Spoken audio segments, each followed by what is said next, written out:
Cześć i czołem. I właśnie jestem w trakcie zdobywania Ślęży drugi raz w życiu. Właściwie idę tą samą trasą. Tak się złożyło, ponieważ zabrałam jeszcze ekipę. No i ostatnio, kiedy tu byłam, to było naprawdę srogo biało i zimowo, więc nie kręciłam vloga. Ale teraz jest piękna, późna jesień. My dochodzimy do Wieżycy, o której też Wam opowiem i o której jeszcze możecie w dodatku przeczytać na moim Facebooku. No, także kolejny przystanek to dom turysty, ale w międzyczasie piękne przebitki z masywu Ślęży. Tak się składa, że na Ślęże trafiam zawsze w okresie przesilenia zimowego, najważniejszego święta w ciągu całego koła roku, którego uniwersalnym przesłaniem jest wygrana światła z ciemnością. Przesilenie zimowe świętowali także przedchrześcijańscy poganie, swoje tradycje podtrzymując do dziś. Przykładowo Słowianie wierzyli, że w czasie przesilenia zimowego rodził się Swarożyc, Swaroży syn, syn Swaroga, młode słońce, przynosząc światło i pokonując ciemność. W niektórych rejonach Swarożyc był czczony pod imieniem Daćbuk. W czasie przesilenia zimowego, czyli zimowego stania słońca, obchodzono Szczodre Gody, których świętowanie trwało aż do 6 stycznia. Wierzono, że gromowładny opiekun ludzi, Perun, wygrywa odwieczną rywalizację z rogatym Welesem, bogiem magii, wróżb, sztuki i bogactwa, a także władcą Nawi, czyli zaświatów. Germanie obchodzili w tym czasie Jul, czczone także przez Wikan oraz Pogan. Istnieje teoria, że nazwa tego święta pochodzi od staronordyckiego słowa hjol, oznaczającego koło. Sama nazwa wskazuje już moment, gdy rzeczone koło roku zakończyło kolejny cykl, wskazując na najniższe położenie słońca, gotowego do wzbicia się na szczyt na nowo. To właśnie dzięki Jul przystrajamy dzisiaj jodłę, wieszamy w domu jemiołę i ostrokrzew, przynosząc w progi naszych domostw fragmenty najświętszego lasu, jak i dajemy sobie prezenty. To właśnie w tym przepełnionym magią i nadzieją czasie, gdy rodzi się nowe słońce, ruszam na mistyczny szlak w górę Ślęży, by oddać cześć potężnej naturze i zmierzyć się z jej surowością w czasie krótkich zimowych dni. Wszakże to na szczycie Ślęży czczono słońce niezwyciężone, uznając ją za siedzibę bogów i nazywając śląskim Olimpem. Na drugim wyodrębniającym się szczycie w masywie Ślęży, Raduni, zwanej także Sępią Górą oraz Geiersberg, oddawano zaś hołd księżycowi. Zatrzymajmy się na chwilę przy wieży Bismarcka na Wieżycy. O niezwykłym zjawisku, jakim były wieże Bismarcka, Bismarckturm, opowiadałam Wam już parokrotnie. Budowle w kształcie kolumny lub wieży miały na celu sławienie postaci Ottona von Bismarcka, premiera Prus i kanclerza Rzeszy zwanego Żelaznym Kanclerzem.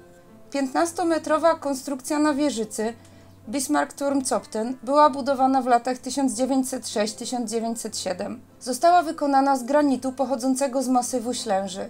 Pierwotnie na jej szczycie znajdowała się misa ogniowa, która obecnie już nie istnieje. Jednym z głównych celów istnienia wież było bowiem palenie ognia na ich szczycie kilkukrotnie w ciągu roku, z okazji urodzin i śmierci Bismarcka, a także przesilenia letniego i innych świąt. Podobno nigdy nie udało się rozpalić ognia na wszystkich wieżach w jednakowym czasie. Kamień węgielny pod budowę położono 13 maja 1906 roku, a inicjatorem budowy było Wrocławskie Stowarzyszenie Studentów. Historia projektu, według którego wzniesiono obiekt, jest sama w sobie niezwykle ciekawa, bowiem jest to praca Götterdämmerung, czyli Zmierzch Bogów, autorstwa niemieckiego architekta Wilhelma Heinricha Kreis. Projekt zwyciężył w konkursie na projekt wieży Bismarcka już w 1899 roku, zaś jego autor do 1914 roku zaprojektował prawie 50 takich wież. Ślęża była wzmiankowana już w XI wieku pod łacińską nazwą Silencji, zaś jej nazwa niemiecka brzmi Zoptenberg, co dokładnie tłumaczymy jako Góra Sobótka. Sobótka jest także najbliższym miastem. W czasach rządów nazistowskich jej nazwa brzmiała Zilling, od plemienia Zillingów. Jest najwyższym szczytem masywu Ślęży, jak i całego Przedgórza Sudeckiego o wysokości 717,5 metrów nad poziomem morza. Dostojnego, potężnego wyglądu nadaje jej spora, wynosząca ponad 500 metrów wysokość względna. Kształt Ślęży, choć do dziś kojarzy nam się z wulkanicznym stożkiem, a nawet dawniej ludzie uważali ją za wygasły wulkan, powstał poprzez swoiste otulenie jej zboczy lodowcem. Szczyt góry wystawał ponad powierzchnię lądolodu jedynie na około 100 metrów. Geolodzy uważają, że masyw Ślęży może być pozostałością skorupy oceanicznej. Warto tutaj zwrócić uwagę na słowo ślęga o etymologii słowiańskiej, oznaczające słote i błoto. Teren masywu był dawniej bagnisty i mokry. Nasz Olimp należy do korony gór Polski, korony Sudetów polskich i korony Sudetów. Największe zainteresowanie wzbudzają pozostałości kultu solarnego, którego początki datuje się nawet na epokę brązu. Na samym szczycie Ślęży, jak i przy Czerwonym Szlaku znajdziemy ocalałe kamienne rzeźby przedstawiające m.in. niedźwiedzia, pannę z rybą czy też dzika. Są one przypisywane celtyckiemu kręgowi kulturowemu, lecz obecnie coraz większą popularnością cieszy się teza, że mogą być średniowiecznymi wyrobami kamieniarskimi. No więc ostatnio, kiedy tu byłam, to miejsce wyglądało właśnie tak. I gdybym miała wskazać jakieś takie miejsce, gdzie można by lokację z Mortal Kombat umiejscowić w prawdziwym życiu, to totalnie wtedy byłby Lin Kuei.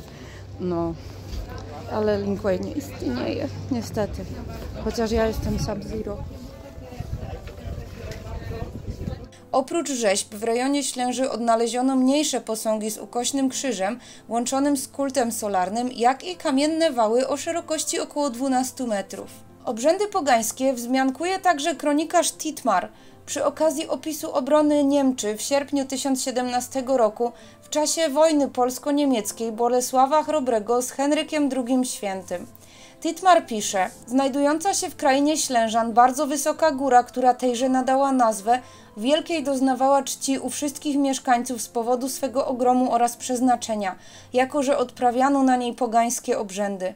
Warto dodać, iż rzeczoną Niemczech zamieszkiwała wcześniej prawdopodobnie ludność wschodniogermańska, która uległa slawizacji, tym samym zaczynając oddawać cześć bóstwom słowiańskim. Inna teza głosi, że gród wybudowali jeńcy niemieccy. I czymże byłaby opowieść o Ślęży, gdyby w naszej gawędzie o mistycznej, masywnej górze zabrakło diabła? Legenda głosi, że kiedyś w miejscu góry znajdowało się wejście do czeluści piekieł. Pewnego razu diabły wyszły na powierzchnię ziemi i stanęły na szczycie Raduni. Gdy ujrzały na sąsiedniej górce, gozdnicy, zastępy aniołów, wpadły w furię. Rozpętała się wtedy ogromna bitwa pomiędzy siłami aniołów i diabłów. Gdy walkę przerwano, okazało się, że między zwaśnionymi stronami wyrosła olbrzymia góra, usypana z porozrzucanych kamieni, która zamknęła wejście do piekła. Zirytowany tym widokiem czart tak mocno tupnął kopytem w zbocze Raduni, że aż ziemia osunęła się, tworząc przełęcz tą padła. Wściekły diabeł, chcąc ponownie otworzyć wejście do piekła, zaczął ciskać w Ślężę piorunami, lecz nic to nie dało. Dziś, gdy nad Ślężą szaleje burza, wiadomo, że to właśnie diabły próbują dostać się do piekła.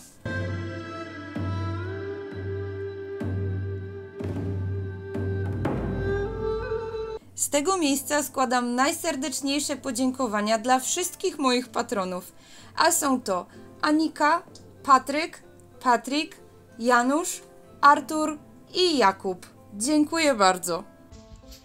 No to może...